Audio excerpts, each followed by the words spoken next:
Stop the line. Go the line. Ay, tumawid si kuya. Let's go. Go na.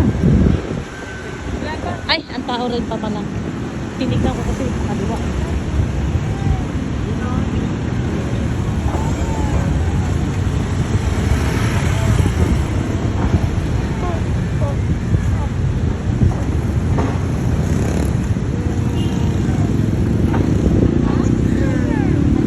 Okay.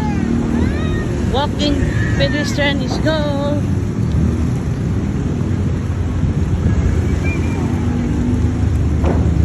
Yan yung dalawa kong anak na kasama ko mag-jogging. Mga bidyon! Sumigaw na. Wag mo akong bidyon! Bidyohi ko! Bidyohi ko! Pero pinakataas. Pauwi na kami guys. Naka 3.5 rounds na kami. Si Jason naka 10 rounds. Pero at least pinawisan ako ng husto guys. Mula ng ulo hanggang paa. Ayan. So, nag-ano na kami, nag-mellow down na kami. Walking na lang. Para bumaba yung pagod. Tsaka magre-relax yung mga muscles. Ang ganda ng SM. Ang ganda ng decoration. Yan. Yan. Wek, wek. Wek, wek. Ayaw magpabidyo sa akong anak. Kaya sa likod ko lang pinibidyohan. Ay. Nakakapagod. Pero nakaka-relax. Sobra pag nag-release ka ng maraming pawis. Ang sarap.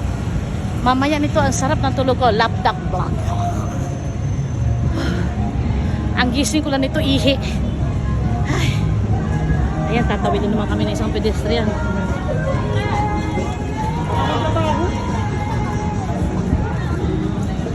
Ning! Ba! Ay! Wala. Tumawid ng ibang linya. Ay! O, balik ka na.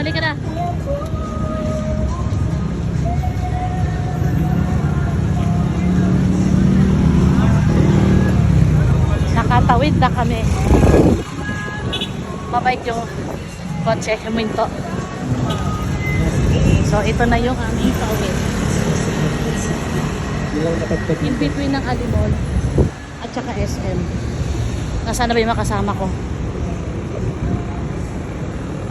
Ayan na, nagkasama na silang dalawa. Ayan. So, mauna na ako maglakad kasi mabilis sila maglakad. Mahahaba yung steps nila. Ako maiksi kasi malitan pa ako. Kaya nauna na ako maglakad. So, another day, another night of jogging.